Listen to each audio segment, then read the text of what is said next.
Hello.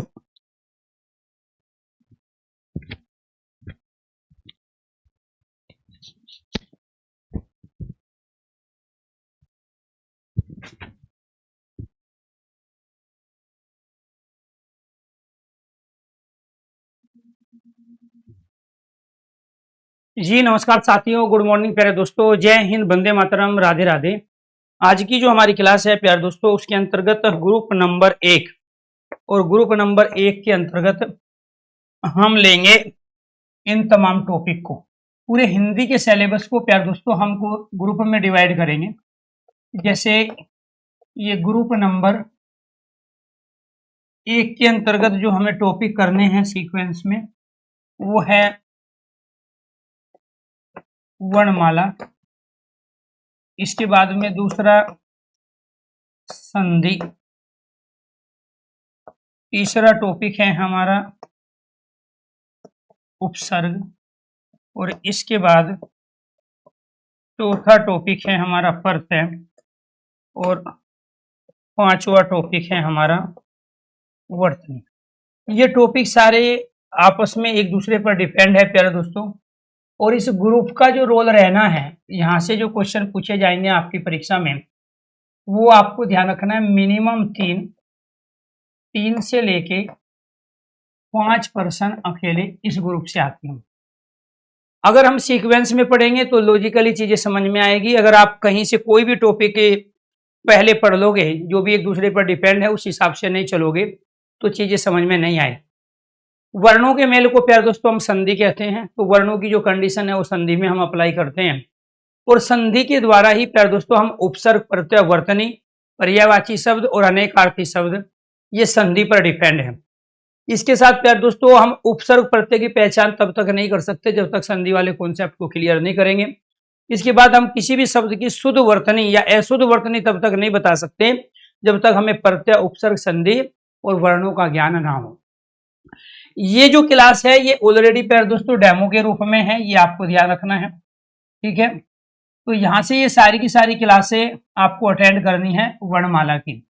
इसके बाद में मैं जो क्लास आज शुरू कर रहा हूं वो कर रहा हूं प्यारे दोस्तों संधि वाले टॉपिक से। और इसी तरीके से बाकी भी ग्रुप आएंगे, ठीक है, ये आपको ध्यान रखना है। इसी तरीके से बाकी भी ग्रुप आएंगे, चर्चा कर लेंगे हम अलग से, ठीक है। तो आज हम संधि वाला जो टॉपिक है, ऐसे group number 2, group number 3, group number 4 है, एक दूसरे पर डिपेंड रहने वाले। जैसे जब हम संज्ञा, सर्वनाम, विशेषण, क्रिया, अव्यय, निपात पढ़ेंगे तो एक साथ पढ़ेंगे। तत्सम, तद्भव, देशी, विदेशी, संकर, रूढ़, यौगिक, योग रूढ़ शब्द हम एक साथ पढ़ेंगे। वाक्य, वाच्य, काल, प्यारे दोस्तों वर्ती, पक्ष एक साथ पढ़ेंगे।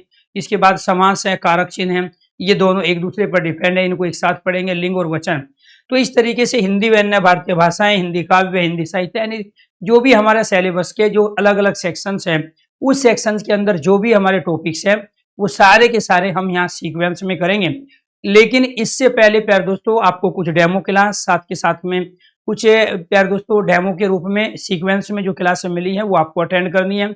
आपको सिलेबस को भी खोल के देखना है, जो पीडीएफ के रूप में नोट्स की कैटेगरी में आपको दिया गया है। तो आपका जो सिलेबस है वो भी आपके नोट्स की कैटेगरी में ही आपको मिलेगा। उसको हैंड राइटिंग में आपको लिखना है, ये आपको ध्यान रखना है। पहले खुद ही आप उसको लिखोगे, क्योंकि आप बहुत सारी चीजों को सेव करते हो, उससे चीजें से आप कभी फ्री नहीं हो पाते। सबसे ज्यादा जरूरी ये है कि जो चीज है जैसे सिलेबस है, उसको जब तक आप 2 से 3 बार अपने हाथ से नहीं लिख लोगे तब तक उसकी क्लियरिटी आपको नहीं होगी। समय के साथ साथ आपको पता भी चलता रहेगा मेरे ये टॉपिक कंप्लीट हो गए और बाकी ये टॉपिक हमारे यहाँ पे बचे हुए हैं। अगर मेरी आवाज आप तक क्लियर पहुंच रही है, सब कुछ आपको यहाँ तक क्लियर समझ में आ गया है, तो आपसे मेरी रिक्वेस्ट है एक बार सारे स्टूडेंट ओके कीजिए, यस कीजिए। तो यहाँ से जो क्वेश्चन हमारा बना वो है प्यारे दोस्तों संधि। और पहला क्वेश्चन बना हमारा यहाँ पे कि आखिरकार ये शब्द संरचना क्या है। तो ये जो शब्द संरचना बनी है यार दोस्तों, ये सम और धी से मिलके बना है, ये आपको ध्यान रखना है।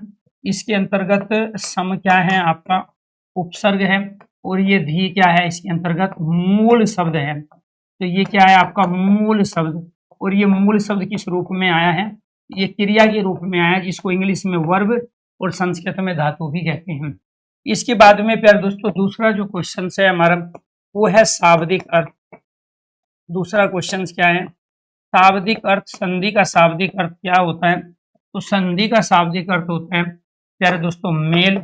इसी को हम दो वर्णों का जो मेल होता है, मेल भी बोलते हैं, सुलह भी बोलते हैं, योग भी बोलते हैं और समझौता भी। तो आपको ये देखना है, जब दो देशों के बीच में किसी चीज पे विवाद होता है तो उनके बीच में भी समझौता कराया जाता है।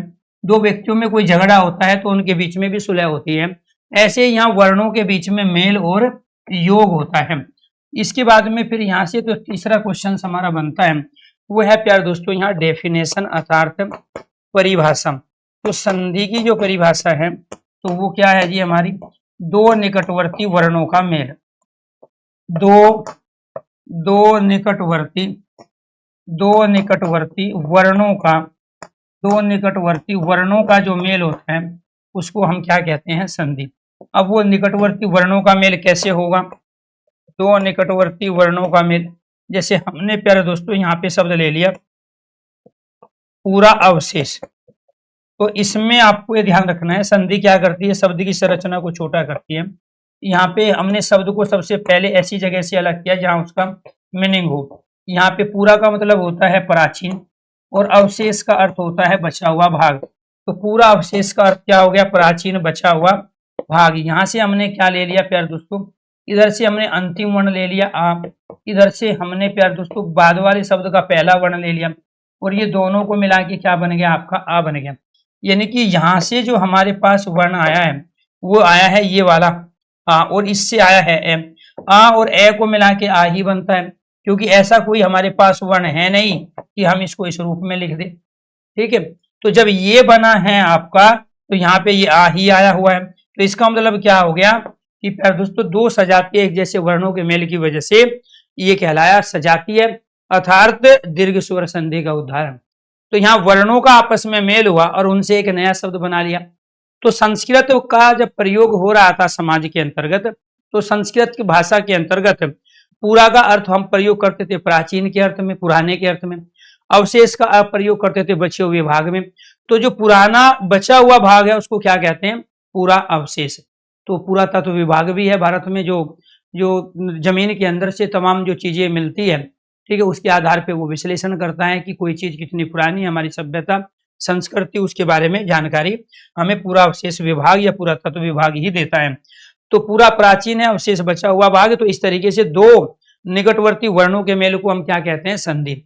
इसके बाद में फिर चौथा जो क्वेश्चन यहाँ से बनेगा दोस्तों वो है संधि के कार्य। आखिरकार संधि करती क्या है, तो ये क्या कार्य है जी हमारे संधि के कार्य। तो संधि के कार्य है एक तो दो पुराने शब्दों से, जैसे अभी हमने बनाया दो पुराने शब्दों के निकटवर्ती दो पुराने शब्दों के निकटवर्ती वर्णों के मेल द्वारा नए शब्द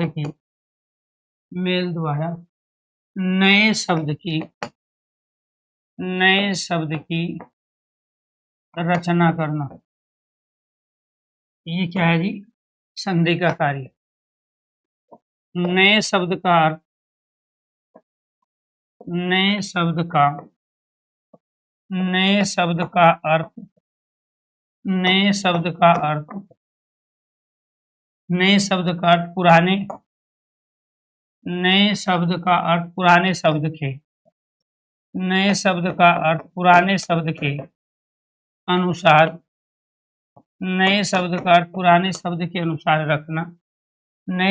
अर्थ पुराने शब्द के अनुसार रखना, यानी कि यहाँ पर जो पुराने शब्द का अर्थ था, पूरा मतलब बचा, प्राचीन, अवशेष मतलब बचा हुआ भाग, तो पूरा अवशेष का अर्थ क्या हो गया, प्राचीन बचा हुआ भाग। तो पुराने शब्दों के जो अर्थ है, इनसे बनने वाला जो नया शब्द है उसका अर्थ भी प्यारे दोस्तों वही रहेगा। ठीक है, इसके बाद में तीसरी कंडीशन, शब्द की संरचना को छोटा करना। शब्द की संरचना मतलब आकृति, शब्द की संरचना को को छोटा करना, ये क्या है जी? संधि का कार्य। कैसे है जी? यहाँ पे देखो, जैसे हमने यहाँ पे ले लिया एक शब्द, हमने हिम ले लिया, दूसरा ले लिया यहाँ पर हमने आल्य। इसके साथ प्यार दोस्तों यहाँ से क्या लिया हमने? इधर से ले लिया एम और इधर से ले लिया आ। ये क्या बन गया? आम।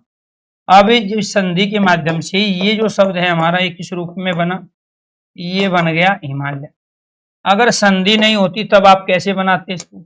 संधि नहीं होती तो आप इसको बनाते इस रूप में, ये बनता आपका। अब संधि ने क्या किया? शब्द की संरचना को छोटा किया, यानी कि यहाँ पर जो ये मैं और आ है, इन दोनों का काम अकेले माँ ने किया। तो ये आपको ध्यान रखना, इन दोनों का काम, मैं और आ का काम किसने किया? अकेले माँ ने। तो संधि क्या करती है? अगर संधि का कॉन्सेप्ट हमारे पास नहीं होता तो हम पुराने शब्दों से अगर शब्द का निर्माण करते इस तरीके से, क्योंकि यहाँ तो हमने वर्णों का मेल किया ही नहीं है, ठीक है, वर्णों का मेल तो यहाँ है। इधर से हमने क्या लिया? इधर से प्यारे दोस्तों हमने यहाँ पर ये मैं एक व्यंजन है और प्रत्येक व्यंजन में कोई ना कोई स्वर होता है। तो मैं जो बना हुआ है वो कैसे बना है? आधा मैं और ए से मिलके बना है। तो ये अंतिम लेते हैं, तो पहले वाले शब्द का अंतिम वर्ण और बाद वाले शब्द का पहला वर्ण। तो यहां से हमने ये लिया, इसको और इसको मिलाएंगे तो भी यही बनेगा दोस्तों। यहाँ पे इसको और इसको मिलाएंगे तो भी यही बनेगा। तो यहाँ पर हिमालय के अंतर्गत ये आ कहाँ है? ये रहा, यहाँ पे संधि हुई है। तो इसीलिए अगर ये शब्द हमारे पास नहीं होते तो आज हम इससे हिमालय शब्द भी नहीं बना रहे होते। तो हिम का अर्थ होता है बर्फ, आल्य का अर्थ होता है घर। जो बर्फ का घर है वो क्या कहलाया? हिमालय कहलाया। तो इससे क्या पता चला हमें? दो पुराने शब्द कौन से? हिम और आल्य। निकटवर्ती वर्ण कौन से? ए और आ के मेल द्वारा नए शब्द, नया शब्द कौन सा? हिमालय। नए शब्द का अर्थ पुराने शब्द के अनुसार रखना। तो यहाँ पे पुराने शब्द क्या है? हिम, बर्फ, आल्य, घर। तो ये हिमालय क्या कहलाया? बर्फ का घर। तो पुराने शब्द के अनुसार नए शब्द का अर्थ भी हो गया। शब्द की संरचना को छोटा करना, ये इससे छोटा है। अगर संधि नहीं होती तो इतने बड़े बड़े शब्द बनते। तो इसलिए संधि क्या करती है? डिक्शनरी में शब्दों की संख्या को कम कर देती है, डिक्शनरी का आकार कम कर देती है। इसके बाद में फिर पांचवा जो क्वेश्चन बनता है यहाँ पे, वो बनता है संधि के भेद। पांचवा क्वेश्चन क्या है दोस्तों? संधि के भेद। तो वर्णों के मेल को संधि कहते हैं और वर्ण होते हैं तीन प्रकार के, स्वर, व्यंजन और अयोगवा। तो जितने भेद संधि, यहाँ पे नोट करके लिखना है, जितने भेद संधि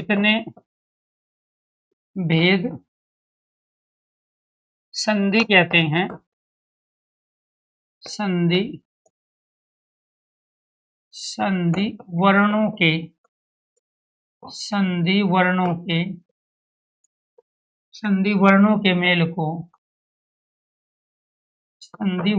मेल को कहते हैं, संधि वर्णों के मेल को कहते हैं। जितने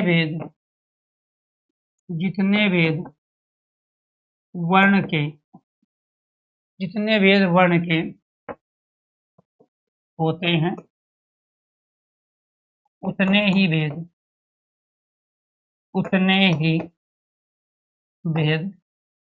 संधि के होते हैं, उतने ही भेद संधि के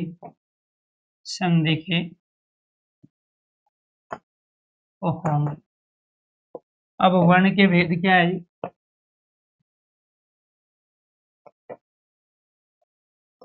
वर्ण के भेद होते हैं तीन। कौन कौन से होते हैं वर्ण के भेद? तीन। स्वर वर्ण, दूसरा व्यंजन वर्ण, तीसरा अयोगवहा वर्ण। अयोगवहा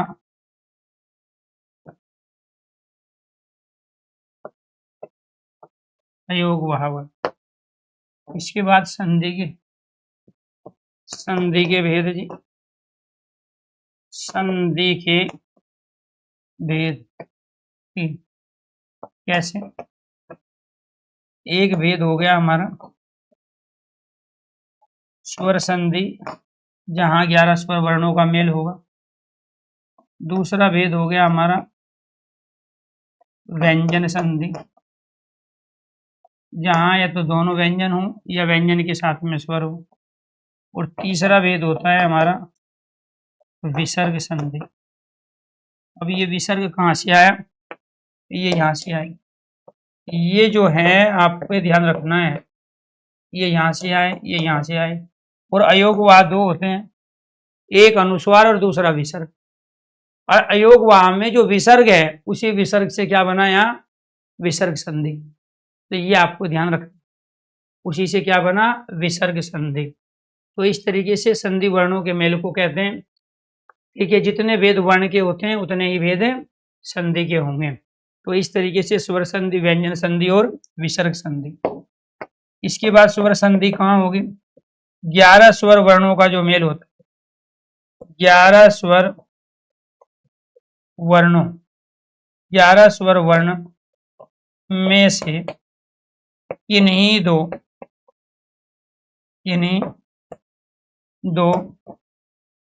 स्वर वर्ण का योग हो तो क्या कहलाती हैं, स्वर संधि।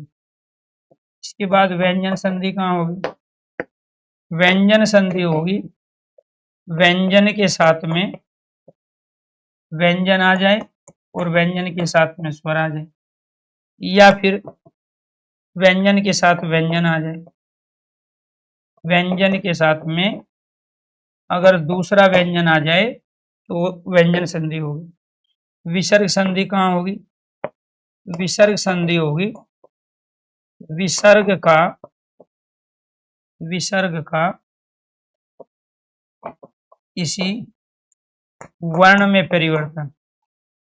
और विसर्ग किसे कह रहे हैं हम, इसको कहते हैं ये वाला, विसर्ग का किसी वर्ण में परिवर्तन होगा तो वो क्या कहलाते हैं, विसर्ग संधि कहलाती है।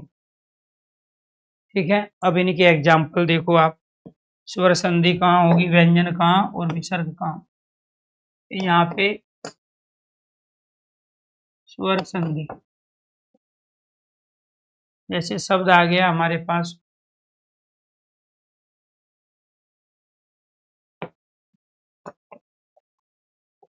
दयानंद, यहाँ पे शब्द आ गया नदेश, भानुदय, जी। इसके बाद प्रत्यक्ष और परोपकार। अब यहाँ पे सबसे पहला काम क्या होता है, शब्द को ऐसी जगह से अलग करना जहां उसका मीनिंग हो जाए। दया और आनंद आपने पढ़ा लिखा सुना है, नदी और ईश ये भी आपने पढ़ा लिखा सुना है, भानु और उदय ये भी आपने पढ़ा लिखा सुना है। इसके बाद में परति और अक्ष ये भी पढ़ा है, लिखा है, सुना है और देखा है। इसके बाद में पर और उपकार, यानी कि दिए गए शब्द को सबसे पहले ऐसी जगह से अलग करना है जहां उसका मीनिंग हो, अर्थात सार्थक हो, इनका कोई ना कोई अर्थ होना चाहिए किसी न किसी। तो ये इनका सही संधि विच्छेद कहलाएगा। ये संधि वाले शब्द है, ये संधि विच्छेद है। तो संधि विच्छेद किससे कहते हैं, संधि जो ये शब्द बने हैं सबसे पहले किस रूप में थे, ये शब्द बनने से पहले किन दो अलग अलग शब्दों से मिलके बने, वो संधि विच्छेद कहलाता है। दया और आनंद समाज में नहीं होता तो हमारे पास एक नया शब्द दयानंद नहीं होता। यहाँ पहले समाज में नदी और ईश, भानु और उदय, परति और अक्ष, पर और उपकार का प्रयोग कर रहे थे। ठीक है, तो यहाँ पे इसमें कौन से दो वर्णों का आपस में मेल हुआ, इधर से आया है, इधर से भी आया है, दोनों स्वर है इसलिए स्वर संधि है।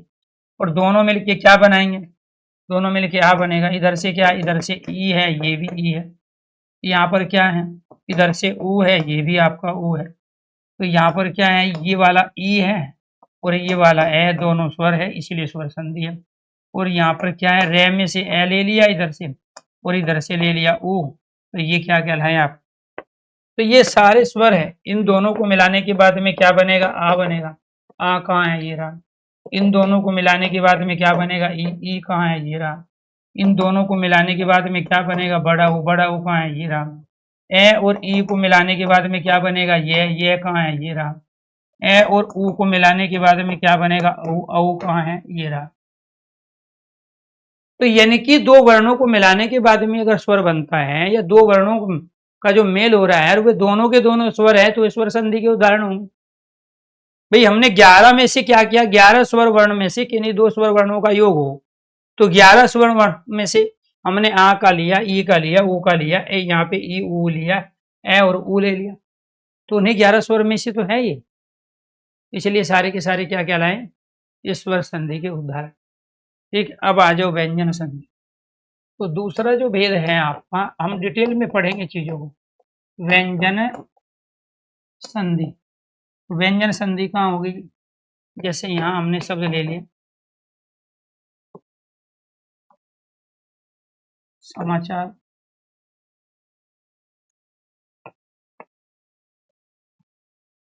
जगदीश, जगन्नाथ,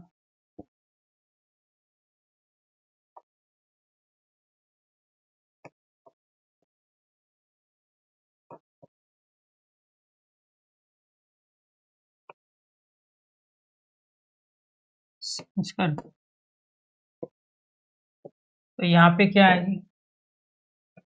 ये जो शब्द बना है, सबसे पहले इसको ऐसी जगह से अलग करो जहाँ इसका मीनिंग हो। जब तक मीनिंग नहीं होगा तब तक प्यारे दोस्तों ये संधि विच्छेद भी सही नहीं होगा। ठीक है जी, इसलिए मीनिंग का होना जरूरी है। अब इसमें दो का तो मीनिंग है, सम और आचार का और सम और कर्ती का, लेकिन यहाँ जगत का और जगन का कोई मीनिंग नहीं है, इसलिए ये इसका संधि विच्छेद भी नहीं है। क्योंकि जब तक मीनिंग नहीं होगा, अर्थ नहीं होगा, तो ये इसका सही संधि विच्छेद नहीं बनेगा। तो फिर हमें क्या करना पड़ेगा? वर्णों का परिवर्तन करना पड़ेगा।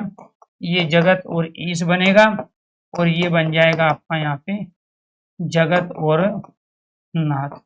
इनके जो संधि विच्छेद है वो ये सही है, इनका संधि विच्छेद ये सही है, और इनका यही है। अब यहाँ से हमने आधा में लिया, आ इधर चला गया। भाई ये जो माँ है, इस मैं और आ से मिलकर तो बना है ये मैं, और इधर से आपका आ है। यहाँ पर क्या है? तय, तय के बाद में ई है। यहाँ पर क्या है? तय, तय के बाद में न है।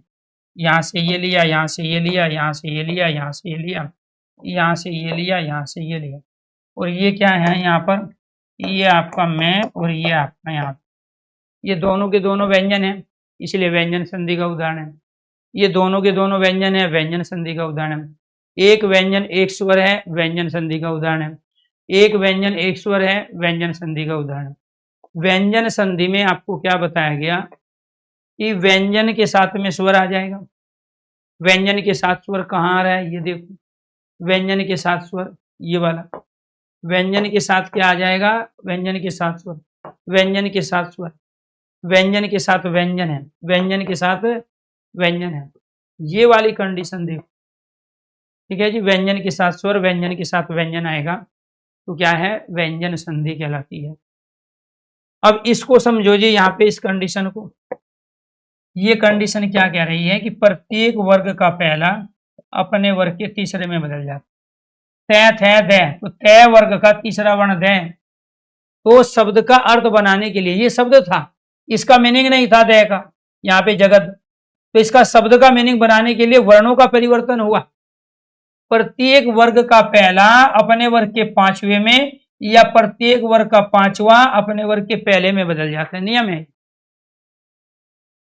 तो यहां पर हमारे पास है तय वर्ग, और तय वर्ग के अंतर्गत वर्ण आते हैं तय, तय, थे, दे, धे और ने।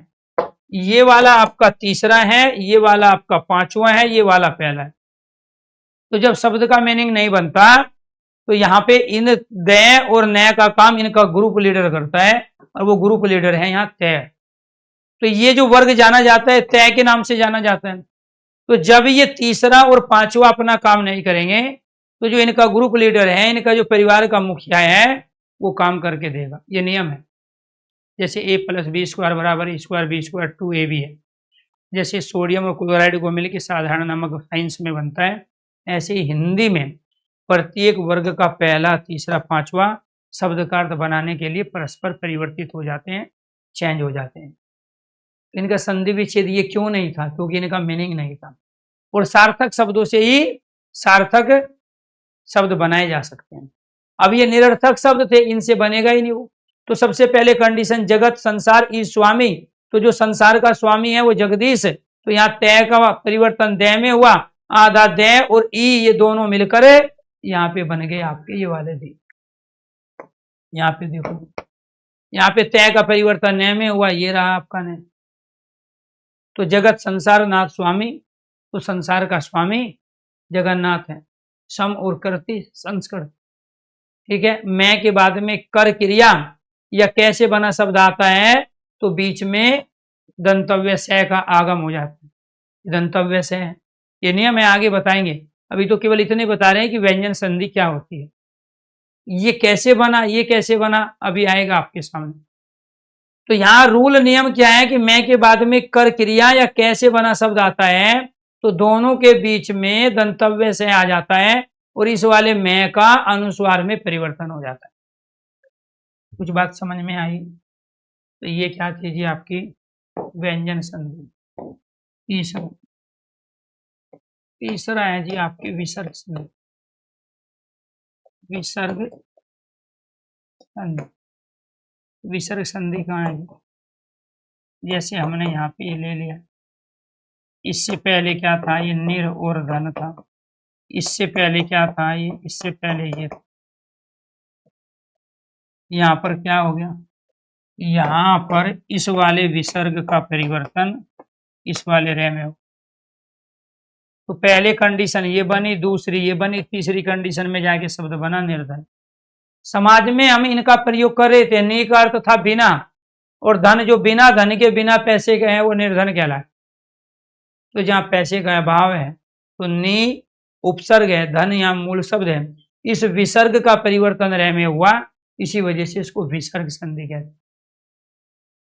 या फिर आपने ये दे दिया तो फिर हम ये कहेंगे वर्ण का परिवर्तन विसर्ग में हुआ। तो विसर्ग का परिवर्तन वर्ण में या वर्ण का विसर्ग में परिवर्तन होता है तो वो विसर्ग संधि बनती है।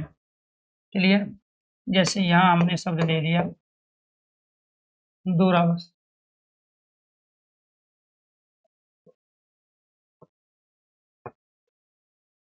दूरावस्था कैसे बना है जी?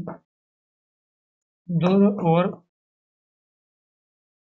अवस्था, ये कैसे बनेगा जी? दो और अवस्था। यहाँ पर क्या है जी, ये आपका विसर्ग, इस विसर्ग का परिवर्तन किसमें हुआ है? इस विसर्ग का परिवर्तन रे में हुआ। तो विसर्ग का आप रे का कहो, रे विसर्ग में बदल गया विसर्ग। जो बुरी अवस्था है वो दुरावस्था है। तो शुद्ध वर्तनी या दुरावस्था होगी या शुद्ध वर्तनी यहाँ पर ये है, ये कौन बताएगा? संधि बताएगा। अगर मैं ये ना लिख के ये लिखता तो मैक्सिमम बच्चे इसको सही करके आते, जो कि अपने आप में शब्द गलत, क्योंकि आधे रे के साथ में ए आके पूरा रे बनता है, अवस्था में आ नहीं आता है, इसीलिए यहाँ पे ये आ भी नहीं आएगा। किताबों में लिखा हुआ है और उन्हीं किताब के पहले पेज पे लिखा है किसी भी त्रुटि के लिए विक्रेता, लेखक, प्रकाशक जिम्मेदार नहीं होगा। तो इसलिए आपको लॉजिकली चीजें पढ़ने हैं, ठीक है। अब मुझे एक काम और करना पड़ेगा कुछ बच्चों के लिए जो पढ़ने कम देखने ज्यादा आते हैं, ठीक है। तो उनके लिए, जो बच्चे पढ़ने कम देखने ज्यादा आते हैं, उनके लिए बताना पड़ेगा कि आज सोमवार है, अभी 8:38 हुई है, ठीक है। और अभी टॉपिक आपका संधि चल रहा है, ठीक है। कल विश्व महिला दिवस था, 8 तारीख थी। भारत और न्यूजीलैंड का फाइनल मैच था T20 वर्ल्ड कप का। तो पहले तो मैं रोज यहाँ तिथि लिखा करूंगा इनके लिए, क्योंकि इनको पढ़ना तो है नहीं, इनको सिर्फ देखना है कि चल क्या है। कुछ बच्चे 2026 में तैयारी करके 26 में नौकरी ले लेंगे, और कुछ बच्चे ऐसे हैं जो 2026 में पढ़ेंगे, नौकरी लेंगे 2029 में। तो तिथि है, दिन भी लिख दूँ, कभी आपको तिथि याद ही ना रहे। ठीक है जी। दिन हो गया जी सोमवार, कल इतवार था। और ये सुबह के बजे हैं जी, ये किसके बजे हैं? ये सुबह के 8 बज के मेरी घड़ी में 39 हो चुके हैं। ठीक है जी, 8 बज के 39। अब तसल्ली हो गई हो तो अब थोड़ा सा पढ़ाई पे ध्यान दे लो। ठीक, हाँ भाई अंशु, ठीक है। अगर थोड़ी सी तसल्ली हो गई हो, रीजन पता है क्या है? जब जब हम अपने मुद्दे से भटक जाते हैं तब समस्या आती है। मुद्दा क्या है कि आपने ये कोर्स परचेज किया है इसलिए कि ताकि हम हिंदी से फ्री हो जाए। ये कोर्स परचेज किया गया कि ताकि परीक्षा में हिंदी के सारे क्वेश्चन हमारे सही हो जाए, और मैं उन्हीं दोनों कामों पे फोकस करके आपको पढ़ा रहा हूँ। क्योंकि बहुत सारे बच्चों के कमेंट पढ़ के आपको सुनाऊंगा, तो इस 1 घंटे की क्लास में तो आधा घंटा वैसे निकल जाएगा, फिर पढ़ेंगे क्या? हिंदी का सिलेबस बाकी सब्जेक्ट के मुकाबले बड़ा है, ये आपको ध्यान रखना। बहुत सारे टॉपिक होते हैं, बहुत सारे सब टॉपिक भी होते हैं। आपके सिलेबस में जो लिखा है उसके अलावा भी आपको पढ़ना पड़ेगा, क्योंकि आप वर्तनी को तब तक नहीं समझ सकते जब प्रत्यय, उपसर्ग, संधि और वर्णमाला है। ऐसे बहुत सारे एग्जाम हैं जिसमें ये 4 टॉपिक है ही नहीं सिलेबस में, लेकिन ये वाला 5वां टॉपिक है। बातों को समझने की कोशिश करो। आप यहाँ हिंदी से फ्री होने के लिए आए हो कि दोबारा से किसी भर्ती में आप फार्म भरोगे या कोई दूसरी परीक्षा आपको देनी पड़े तो हर बार बैच नहीं खरीदोगे और हर बार हिंदी को समय नहीं दोगे, क्योंकि बाकी सब्जेक्ट भी तैयार करने। ऐसे बहुत सारे एग्जाम होते हैं जिसमें ना वर्णमाला, संधि, उपसर्ग, प्रत्यय है ही नहीं सिलेबस में, ठीक, लेकिन उसमें वर्तनी है। तो इसीलिए इस वर्तनी को करने के लिए हमें इन 4 टॉपिक को समझना पड़ेगा। अदरवाइज वर्तनी के क्वेश्चन सही करोगे नहीं, फिर वो रट्टा मारोगे किताब में जो दिए हैं 100, 150, 200 वर्तनियां, इसका ये होता है, इसका ये होता है, इसका ये होता है, इसका ये। पेपर में जाएंगे क्या होता है पता ही नहीं चलता, फिर आंसर की का वेट करते हैं मेरा क्वेश्चन सही हुआ है कि गलत हुआ है। लॉजिकली पढ़ लोगे, सीक्वेंस में सीख लोगे, कोई बात नहीं, सीक्वेंस में सीख लोगे। मैं ऐसे बहुत सारे टॉपिक पढ़ाऊंगा आपको जो आपके सिलेबस में है ही नहीं, इस बात का ध्यान रखना है। ठीक है, हाँ, क्योंकि आप में से कुछ बच्चे ज्यादा जरूरत से पहले तेज हो गए हैं। ठीक है, तो इसीलिए आपको ध्यान रखना है कि यहाँ पर डिपेंड रहने वाले टॉपिक भी हमें करने पड़ेंगे, तब जाके हमारे सारे क्वेश्चंस सही होंगे। मैं सारे कमेंट देख रहा हूँ, सबके कमेंट आ भी रहे हैं। ठीक है, मेरी आवाज में साउंड में प्रॉब्लम थी, एक बच्चा बोल रहा था, मुझे पता है कि यहाँ से प्रॉब्लम नहीं है। ठीक है, हाँ, आप वहां से अपना सिस्टम सही नहीं करोगे, उसकी साउंड कम रखोगे तो फिर आपको दिक्कत आएगी। तो थोड़ा सा मुझे आप वक्त दोगे, थोड़ी सी तसल्ली रखोगे, जिंदगी में वो हिंदी आप पढ़ रहे हो, ठीक है, जो आज तक आपने ना देखी है, ना पढ़ी है, ना सुनी है।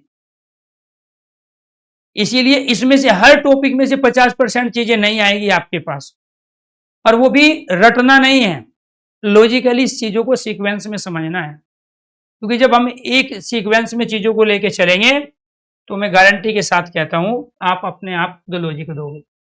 तो प्यारे दोस्तों, ये क्या थी? हमारी विसर्ग संधि थी, क्योंकि यहाँ पे हमने वर्ण का विसर्ग में और विसर्ग का वर्ण में परिवर्तन किया।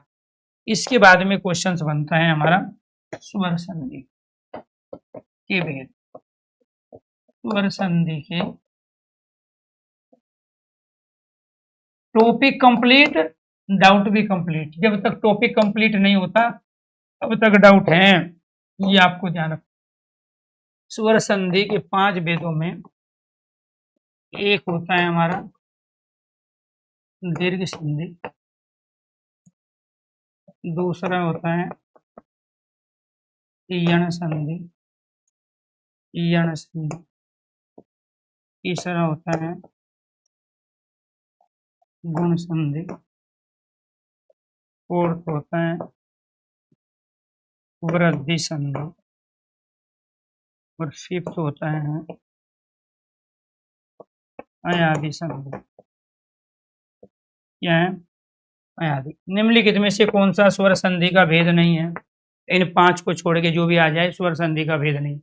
निम्नलिखित में से कौन सा स्वर संधि का भेद है? इन 5 में से जो भी आ जाए वो स्वर संधि का भेद है। अब इसमें से पहला भेद क्या है हमारा? दीर्घ संधि है। और दीर्घ संधि कहाँ होगी? जहां 2 एक जैसे सजातीय, एक जैसे सजातीय स्वर वर्णों का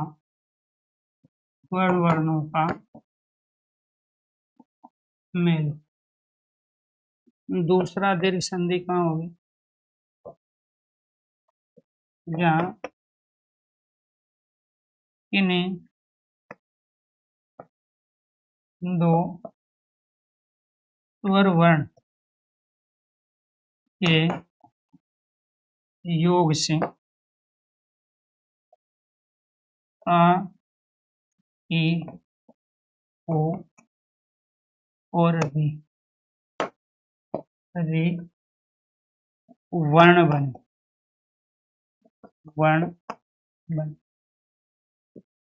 तीसरा दीर्घ संधि कहाँ होती है? जहाँ ए के साथ में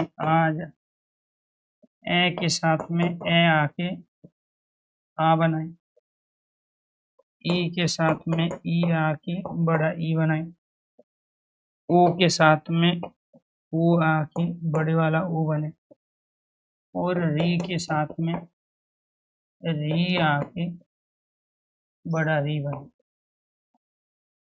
री के साथ में री आके बड़ा री बने।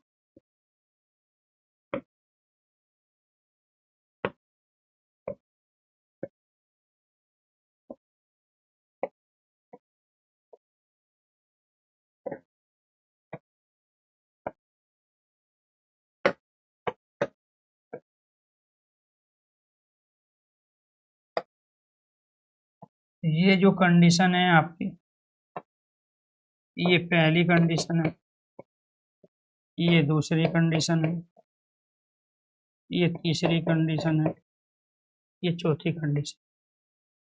तो जहां भी ये वर्ण बनेंगे दोस्तों, तो ये आपको ध्यान रखना है, वो क्या कहलाते हैं आपके? दीर्घ स्वर संधि कहलाएंगे। वो क्या कहलाएंगे? दीर्घ स्वर संधि। बात समझ में आई? क्लियर? अब समझो जी इसको, इसकी एग्जाम्पल ले लो आप सारे। यहाँ पे हमने शब्द प्रयोग किया भावार्थ, तो जो पहले से इसको पढ़ चुका है, ठीक है, जैसे समर चौहान है, ये पढ़ चुका है इसको, अब ये बताएगा कि इसमें कौन सी संधि है, इसका सही संधि विच्छेद कौन सा है, और कौन से दो वर्णों का इसमें मेल हुआ है। इसके बाद दीपावली, दयानंद,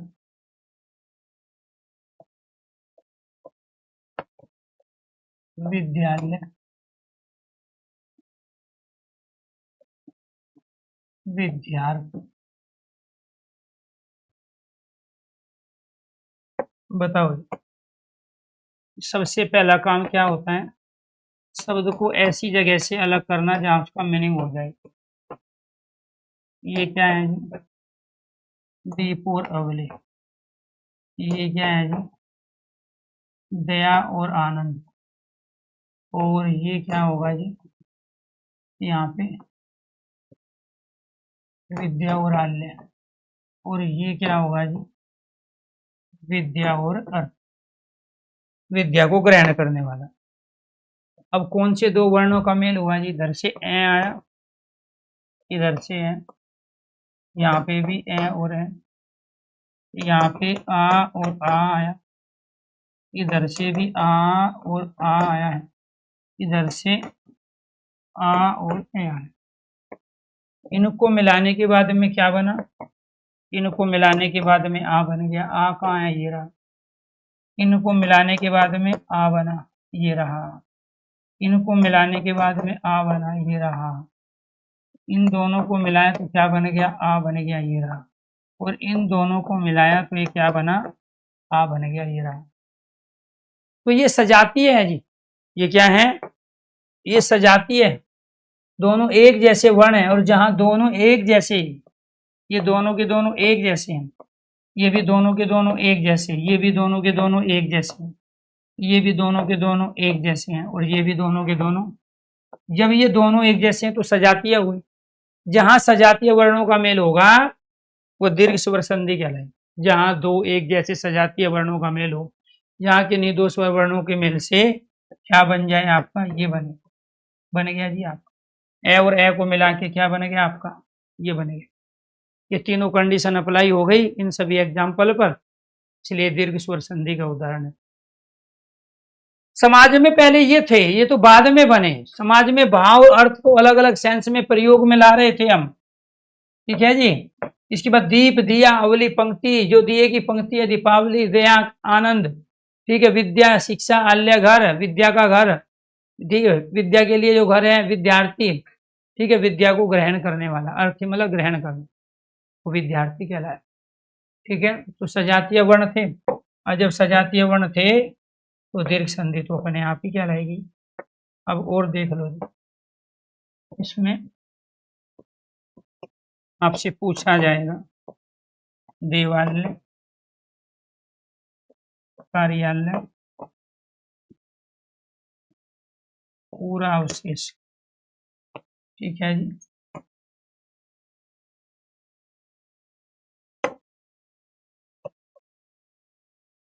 और हिमालय में संधि बता, तो आप क्या करोगे, शब्द को सबसे पहले ऐसी जगह से अलग करोगे जहां उसका मीनिंग हो जाए।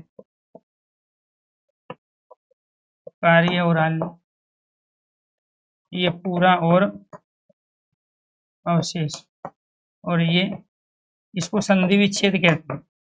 शब्दों के ऐसे दो टुकड़े, शब्दों को अपने उस पुराने रूप में ले आना। इधर से क्या आया, ए, इधर से हाँ, इधर से ए और आ, इधर से आ और ए, इधर से ए और आ, इन दोनों को मिलाने के बाद क्या बना, इन दोनों को मिलाने के बाद आ बना, ये रहा। इन दोनों को मिलाने के बाद में आ बना, ये रहा। यहाँ ये रहा जी आ, इन दोनों को मिलाने के बाद में आ बना, ये रहा जी आ। इन दोनों को मिलाने के बाद में आ बना, ये रहा जी आ।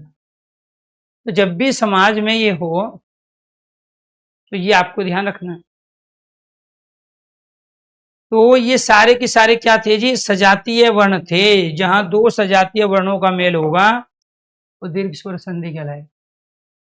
क्लियर, ये ध्यान रखना है आप। दूसरी चीज आपको एक और ध्यान रखनी है, क्या ध्यान रखोगे कि ए के साथ में ए आएगा, ए के साथ में ये वाला, ये वाला ए के साथ में ए आएगा तो आ बनेगा। ए के साथ में आ आएगा, ये वाला ए के साथ में आ तो भी आ ही बनेगा। ऐसे ही आ के साथ में ए आएगा तो भी आ ही बनेगा। आ के साथ में आ आएगा तो भी आ ही बनेगा। तो ऐसा तो है नहीं कि आप ये बना दोगे, आ के साथ में आ गया तो ये तो बना नहीं दोगे आप, क्योंकि ये तो कोई वर्ण होता ही नहीं। तो यानी कि यहाँ पर क्या हुआ, ये सारे के सारे दो छोटे आ जाए, एक छोटा एक बड़ा आ जाए, एक बड़ा एक छोटा आ जाए, दोनों बड़े आ जाए, बनाएंगे तो आ ही, ठीक है जी। तो इसीलिए आपको ध्यान रखना है कि ये क्या बन रहे हैं आपके यहाँ, और यही चीज आपको बताई भी गई। ये वाली कंडीशन ए के साथ में ए आए, ठीक है, ये वाली कंडीशन आपकी हो गई, दो सजाती आए। अब ये वाली कंडीशन हो गई, अब आ जाओ आप इस पे। अब आपको इसको करना है, ठीक है। चलो जी, यहाँ पे मैंने एक शब्द ले लिया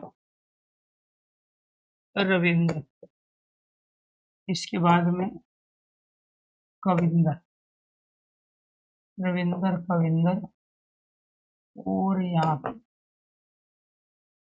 कपीस, यहाँ रजनीश, रजनीश। आपको ये बताना है इसमें से कौन कौन सी वर्तनी शुद्ध है। आपका ए ऑप्शन है, आपका बी ऑप्शन है, आपका ये सी ऑप्शन है और यहाँ आपका डी ऑप्शन। मुझे चाहिए कि इनमें बताना है शुद्ध वर्तनी क्या है, कौन कौन सी है शुद्ध वर्तनी। इनमें से शुद्ध वर्तनी ए बी सी डी चारों है, ए बी और डी है, ठीक है, या केवल इसमें से सी और डी है, या केवल ए और बी है। क्लियर,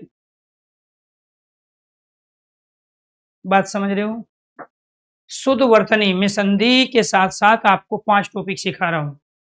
एक संधि वाला टॉपिक खुद, दूसरा शाब्दिक अर्थ, तीसरा पर्यायवाची, चौथा शुद्ध अशुद्ध वर्तनी, इसके बाद उपसर्ग और प्रत्यय, सब संधि पर डिपेंड होता है।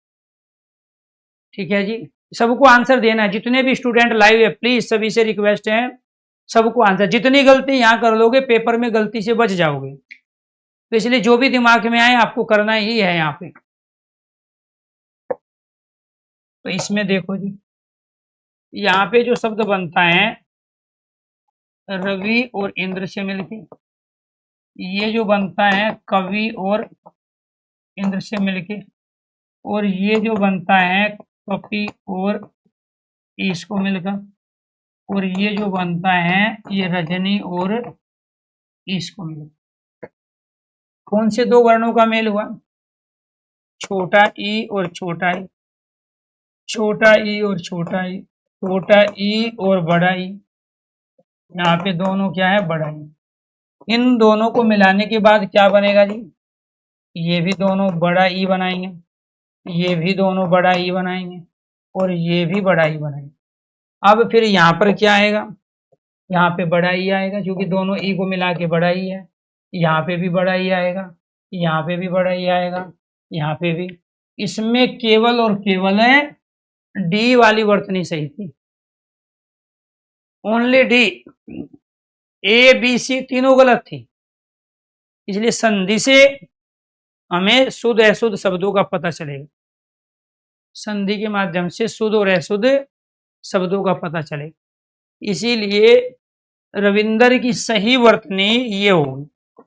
हालांकि किताबों में तो ये लिखा हुआ है, और उन्हीं किताब के पहले पेज पे लिखा है किसी भी त्रुटि के लिए विक्रेता लेखक जिम्मेदार नहीं होंगे।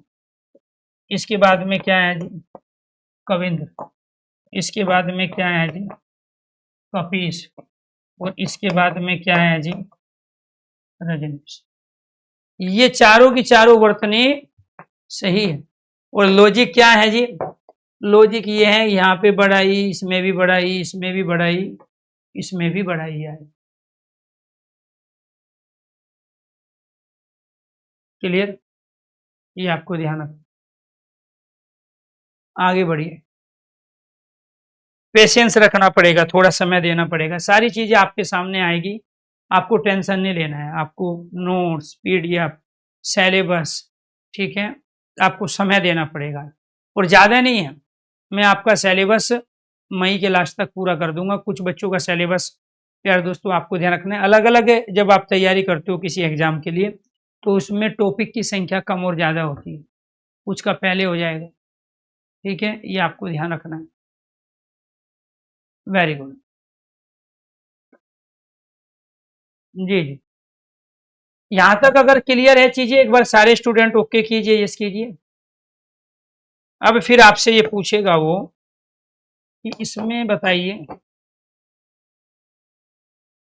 कौन सी संधि है, कौन से दो वर्णों का मेल होगा।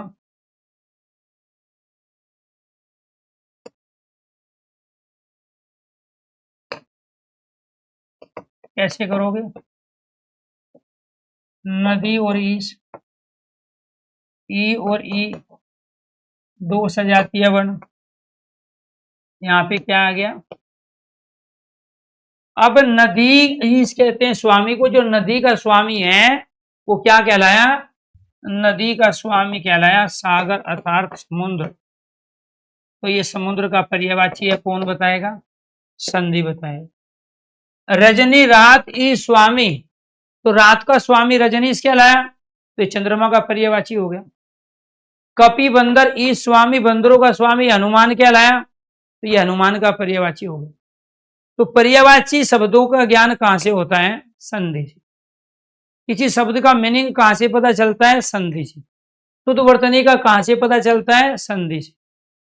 तो शाब्दिक अर्थ, पर्यायवाची, ठीक है, शुद्ध वर्तनी, इन सब का पता हमें संधि के माध्यम से चलता है। इसके बाद में फिर यहाँ पे आ जाओ जी, यहाँ पे शब्द आ गया हमारा वधोत्सव, भानोदय, लघुर्मी,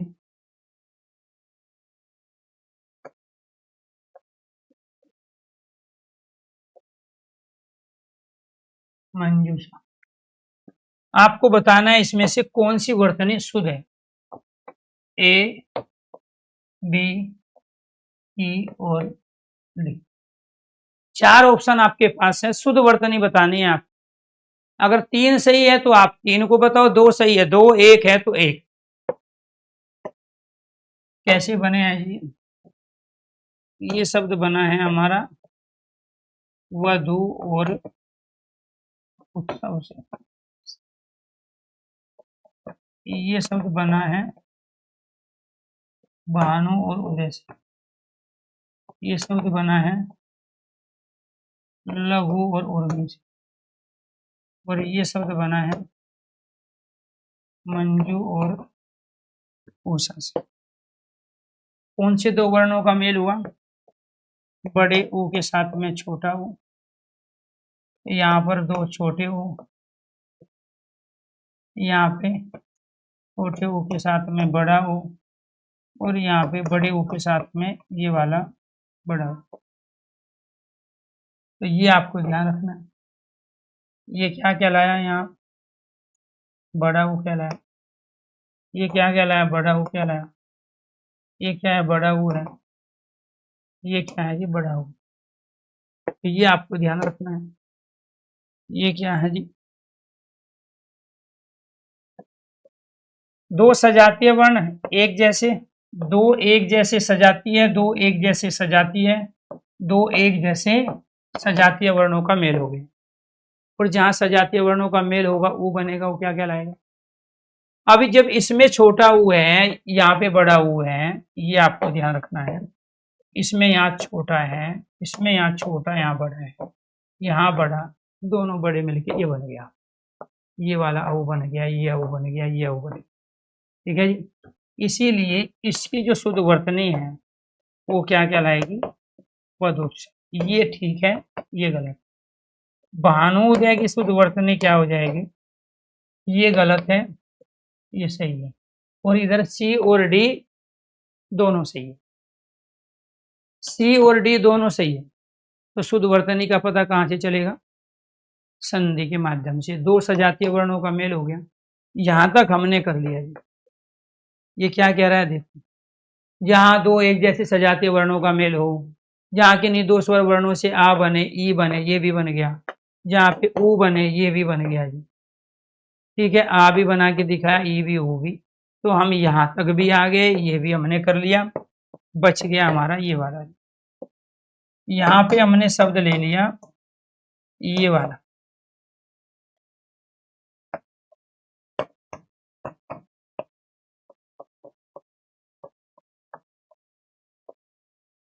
इसमें से शुद्ध वर्तनी आपको बतानी है कौन सी। इनमें से कौन सी शुद्ध वर्तनी है?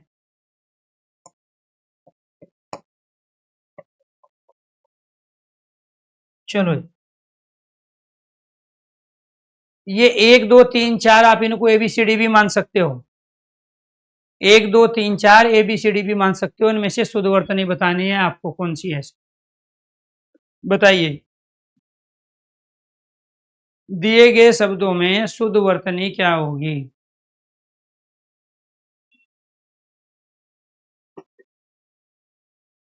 ठीक है,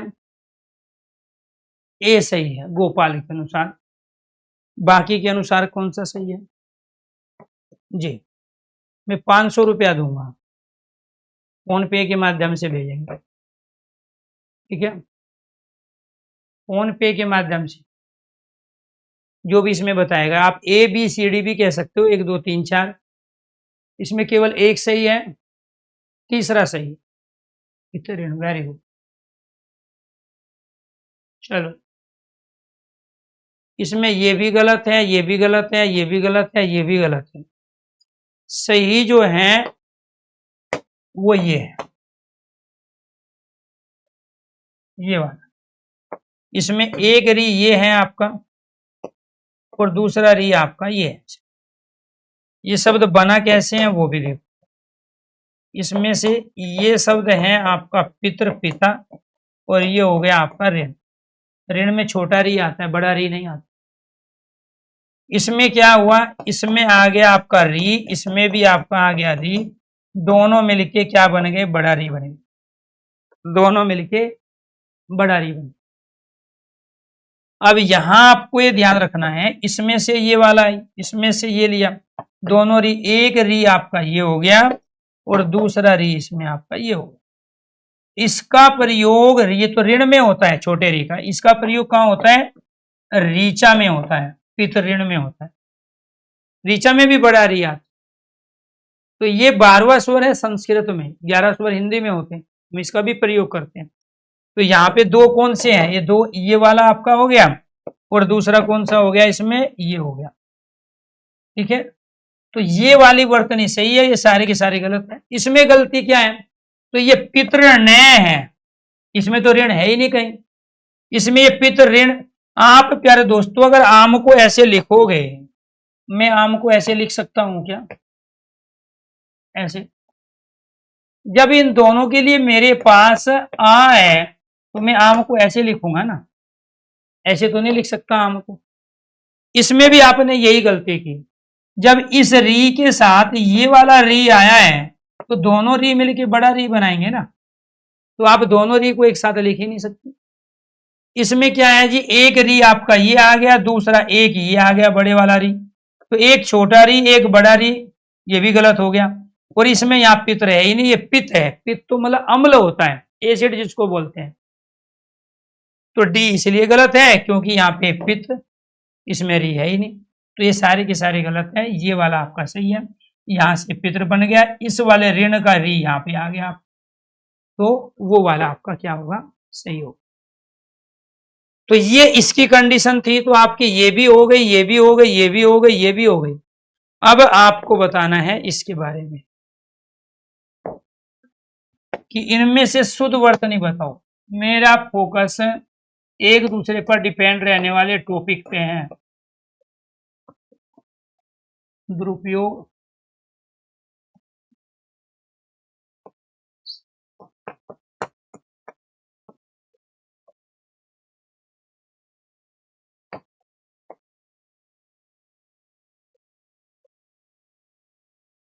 दुरुपयोग,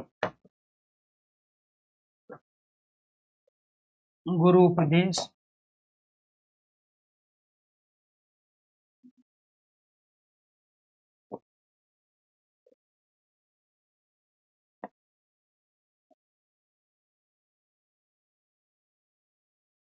मंजूषा,